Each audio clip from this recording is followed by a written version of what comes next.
ನನ್ನನ್ನು ಎಚ್ಚರಿಸುವುದಿತ್ತಲ್ಲವೇ? ರಾಜಾದಿರಾಜನಾದ ನೀನು ನನ್ನ ಸಮಯವನ್ನು ನಿರೀಕ್ಷಿಸುವಂತಾಯಿತಲ್ಲ.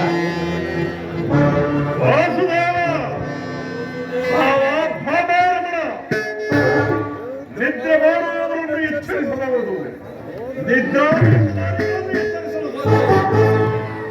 ಚೆನ್ನಾಗಿದೆ ಈ ನಿನ್ನ ಕಪಟ ನಾಟಕ. ಹಾಗೇನಿಲ್ಲ. ಅದಂತಿರಲಿ, ನೀವಿಬ್ಬರು ಏಕಕಾಲದಲ್ಲಿ ದ್ವಾರಕೆಗೆ ಏಕಕ್ಕಾಗಿ ಬಂದಿರಿ. ಪಾಂಡವರಿಗೂ ನಮಗೂ ಘೋರವಾದ ಯುದ್ಧವು ಸಂಘಟಿಸಿರುವುದು. ನೀವು ನಮ್ಮ ಪಕ್ಷವನ್ನು ವಹಿಸುವಂತೆ ಪ್ರಾರ್ಥಿಸಲಿಗೆ ಬಂದಿರುವೆವು. ಯುದ್ಧವೇ? ಇದೆಂತಹ ಕೆಟ್ಟ ಸುದ್ದಿ ದುರ್ಯೋಧನ.